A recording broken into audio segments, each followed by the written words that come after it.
Hello and welcome to The Gentleman Voice. I am The Gentleman, and today we will be discussing Iron Man 3. Nothing's been the same since New York. You experience things, and then they're over. I can't sleep. And when I do, I have nightmares. Honestly, there's 100 people who want to kill me. I hope I can protect the one thing I can't live without.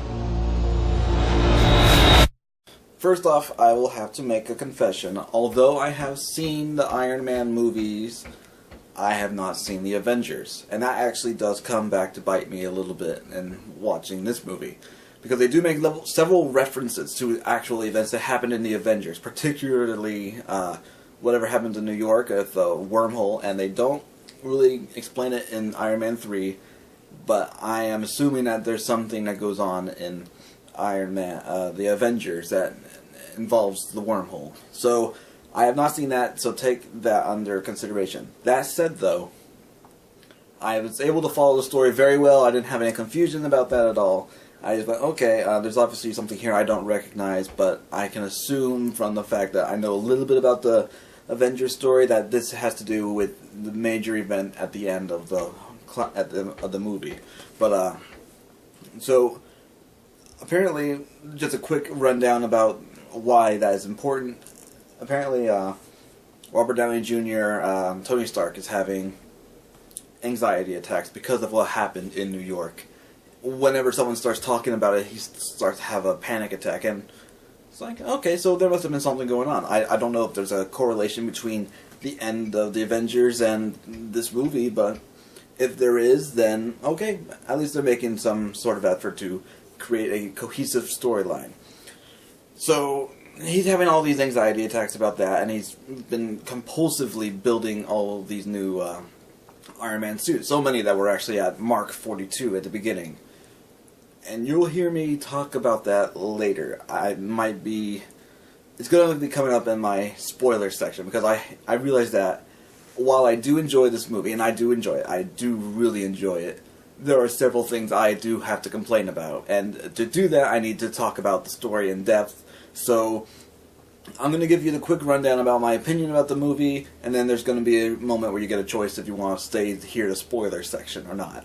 So take advantage of that if you want to.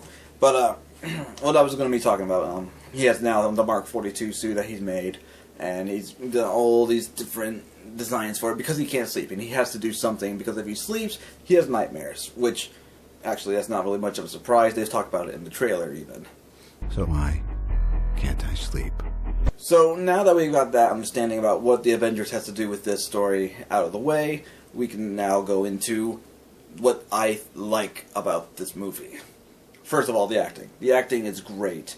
I really enjoy seeing Robert Downey Jr. performing as a actor. It's really great to watch. I've always enjoyed it. I've liked him in the earlier Iron Mans. I've liked him in the Sherlock Holmes movies. My problem with him, though, is that he's playing the same character over and over. Sherlock Holmes and Tony Stark, essentially the same guy. Just no accent with Tony Stark. So I'm getting a little bit tired of seeing him playing that same role. And I know he's such a great actor. He can do more than just that. I mean, if you see him in Zodiac, he's branched out in that movie. He's able to do something entirely different.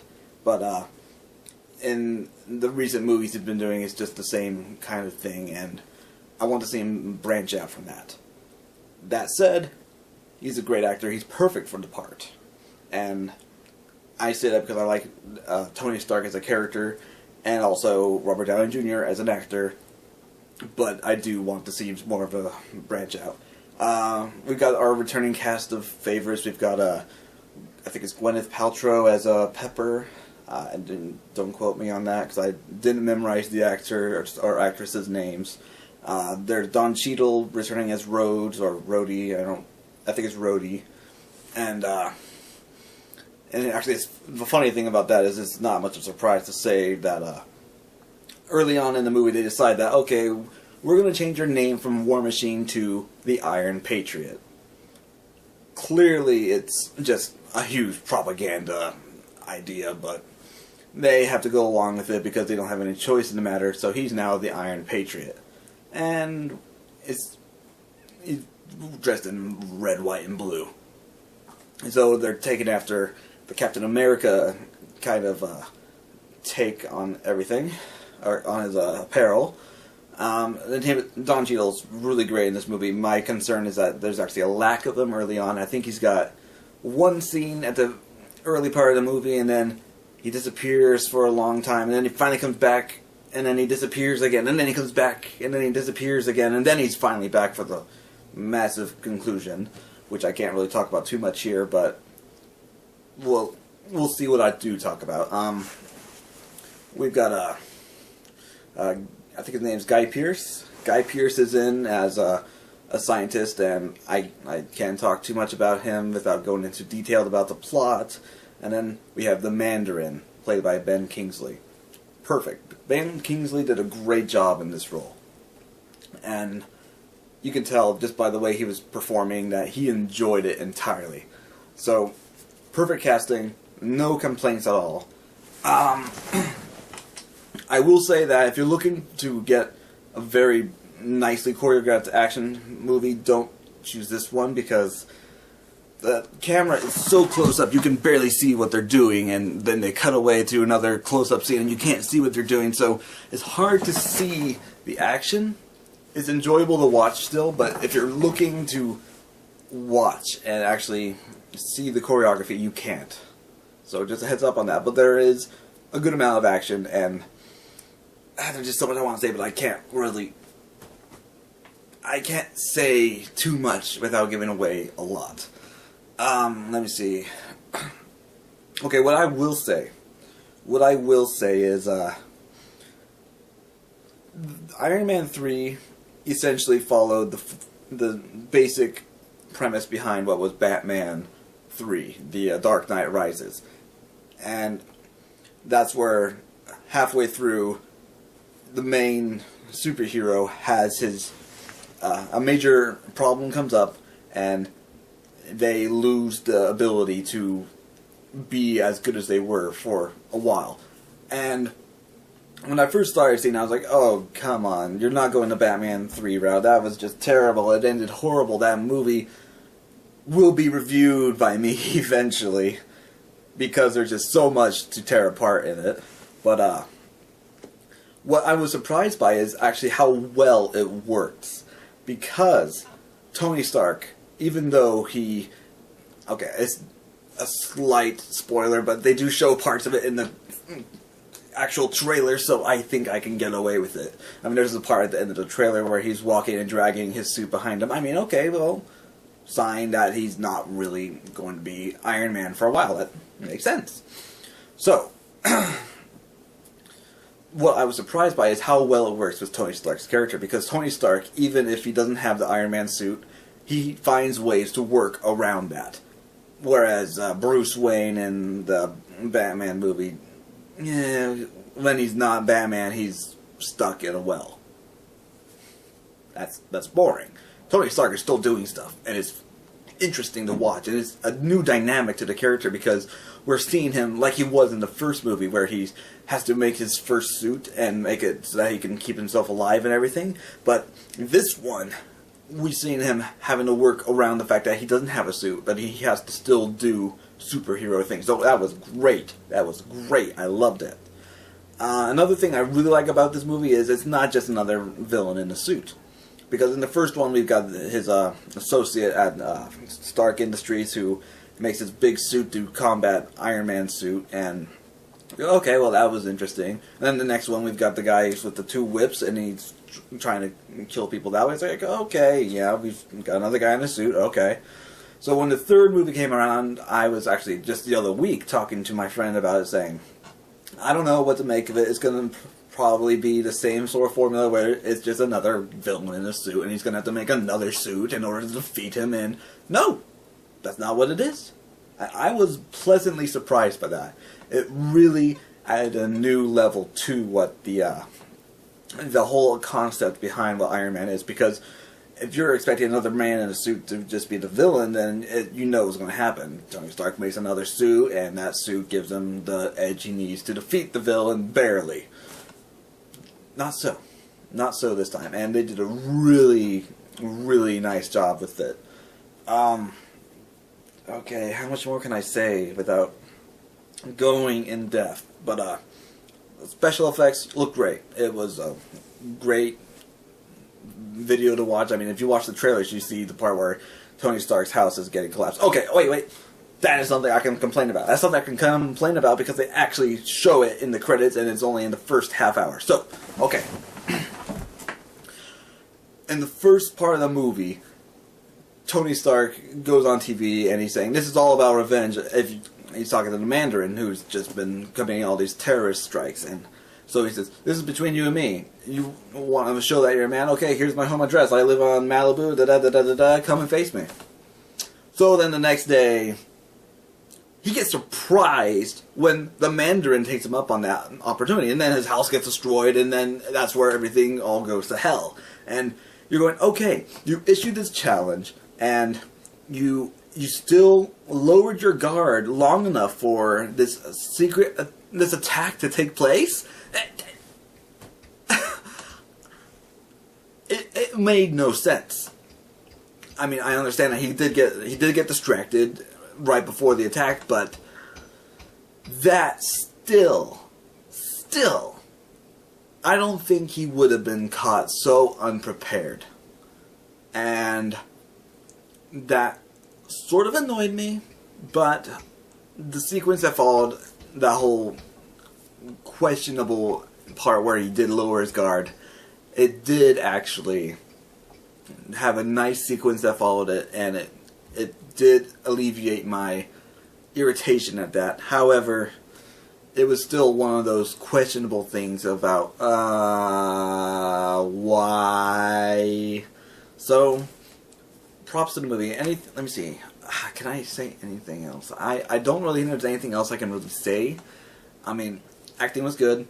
It was long, but it was good long. It didn't feel like you had to actually look at your watch every single 10 minutes because it was slow. It was a good long. There's a nice twist in the middle of the movie, and it was a good twist. I did see it coming, but the way they played it off, it was just really well done. And okay, when I say I like the acting, there are a few things that did annoy me, and that was with Guy Pearce's role. Guy Pearce is playing another scientist who was a contemporary of Tony Stark's, and then he just sort of is there, and then he's not there, and then he's there and not there, and the way he's portrayed, I don't think it's entirely his fault, but his performance is not quite what it could be. I mean, it is there, it's good, but not great at all times. Some scenes, it just doesn't seem to work, and it's like, okay. And other scenes you go, okay, wow, he's doing really good, and then he goes back to the, okay level, so just a few things about that, and that's all I can nitpick. I can only nitpick that, and I believe, yeah, that's it. I like the fact they have a different Tony. They've got, in the middle of the whole movie when everything goes all bad, and I like how they worked in the new villain type rather than what they had before. I like the acting for the most part, and actually I do really enjoy the acting. The action was great, minus the part where it's all so close you can't see what's going on. And Robert Downey Jr., I want to see you do something else now. And while this is a Batman 3 parallel story kind of thing, not really related, but you can see that it's sort of the same thing, they made it work so much better. So if you enjoyed Batman 3 The Dark Knight Rises, definitely check this out and see how it should have been done. Okay, well that's all I can say. I'm about to go into the spoiler section now because there's just a few things I do have to nitpick a lot. So if you are not interested in watching, now's the time to leave.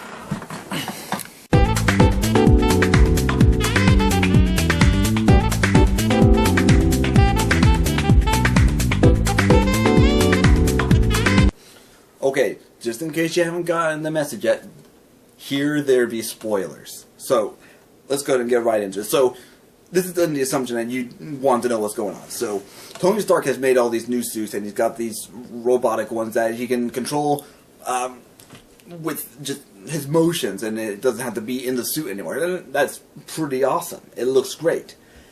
But the main problem I have with that is when he does lose the power of his first suit, his Mark 42, and he's crashed out in Tennessee, he's got all these other suits that are underneath in the basement of his house that did not get destroyed by the Mandarin's attack, and he doesn't call one in.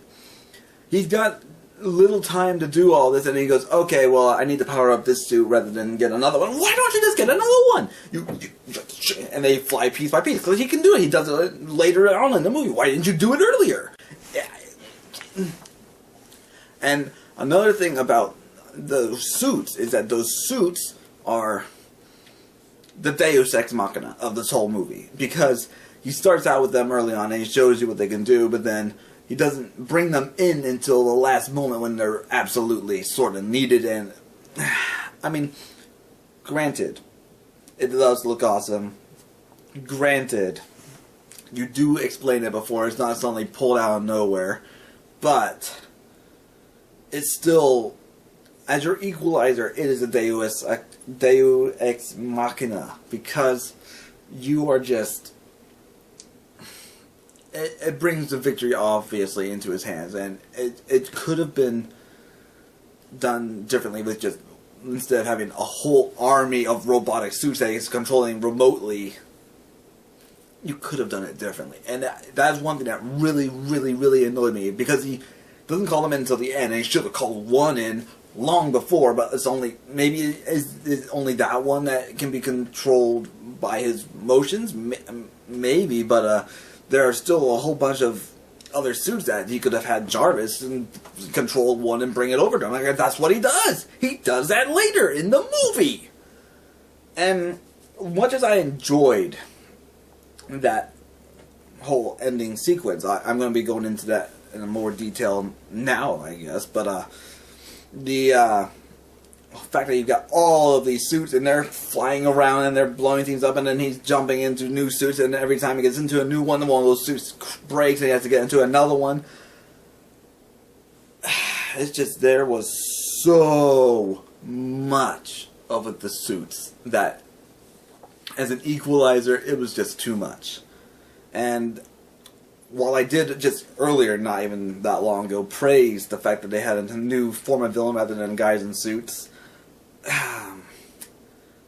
making Invincible Healing people who can heal from pretty much anything.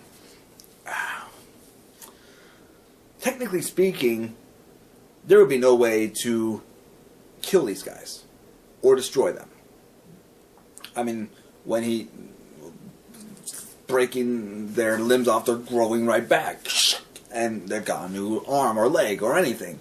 And then for some reason, when one of them gets killed up in the Air Force One jet, because there's a part where don't ask me about that part, because that part actually does make sense, but I'm trying to limit as many spoilers as possible, even though I am spoiling everything. When he kills one up in the jet, that one doesn't come back? What did he do differently? Did I miss something? Because I don't think that I don't think I missed anything, but maybe I did. Maybe I did, but I don't think I missed anything, because I just seen him do the same sort of thing that he's done already. And I don't get why that person died up there, and the other ones, and other times, didn't. And continuing with that whole thing, excuse me, at the end we've got a whole bunch of these guys, and they look like the hell spawn. They've got burning coal eyes, and their skin is glowing all orange. It's like, whoa, these guys are freaky.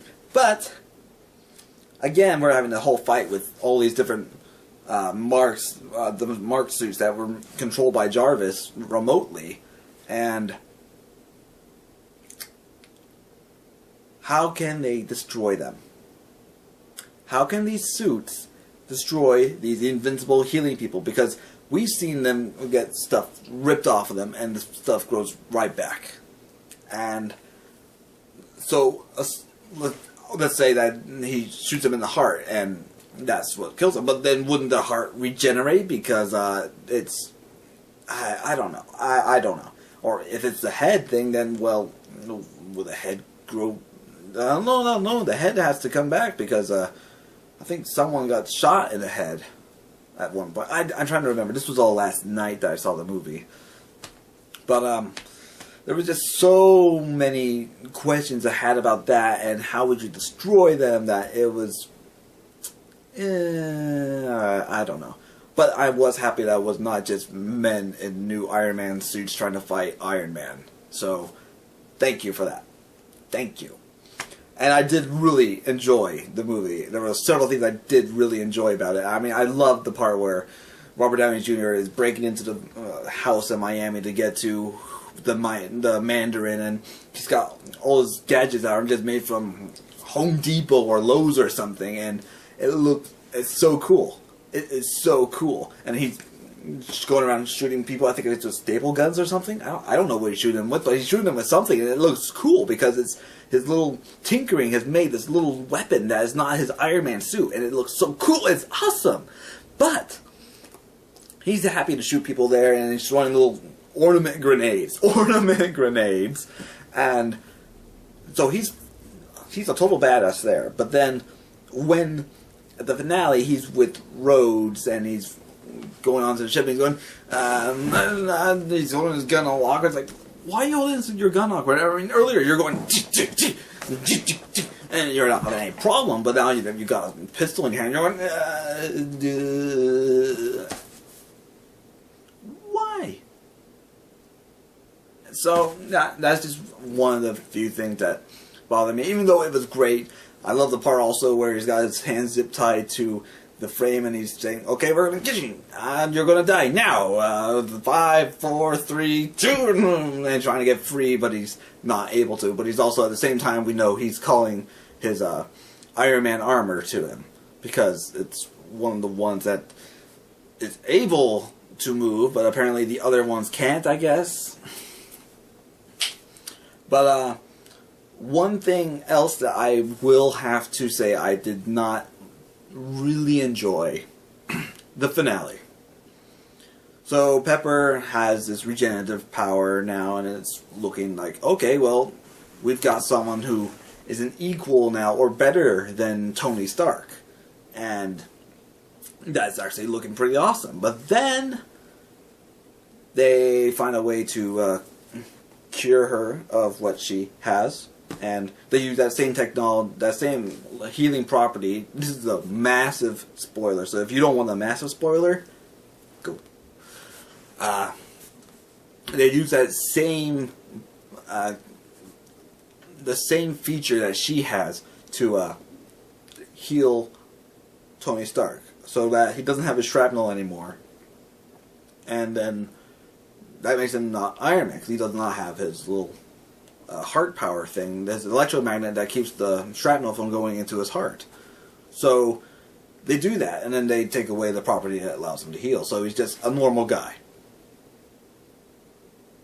And then he throws away the power, the electromagnet that gives him this power to be Iron Man. Without that, he can't really be Iron Man. So this is obviously the end of the Iron Man series. And if he were to show up in Avengers 2, how would that work?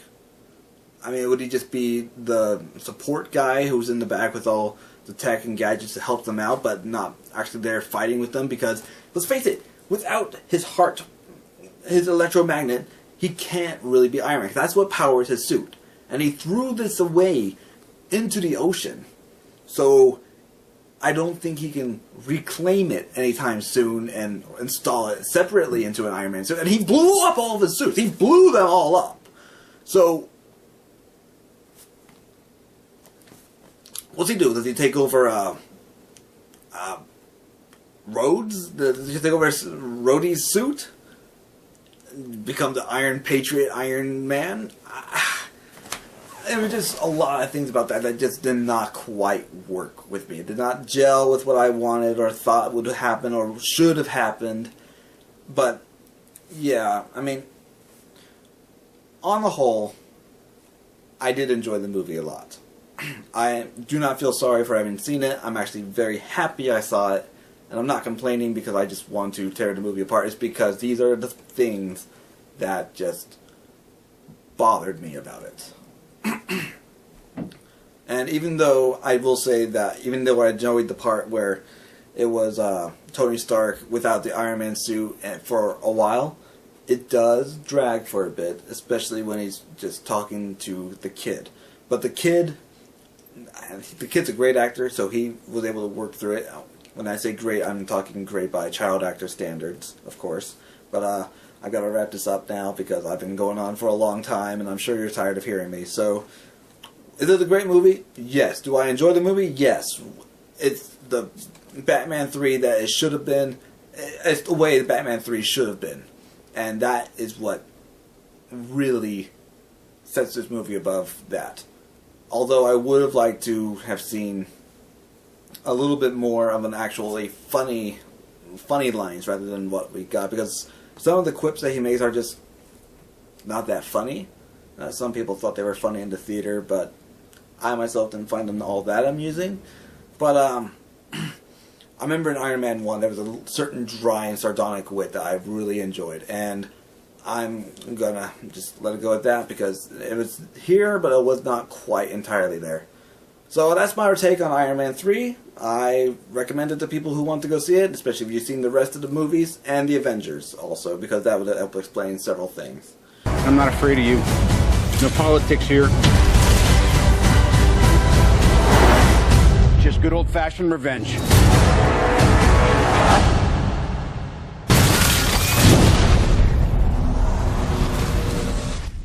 So anyways, thank you for watching. Cheerio, and farewell.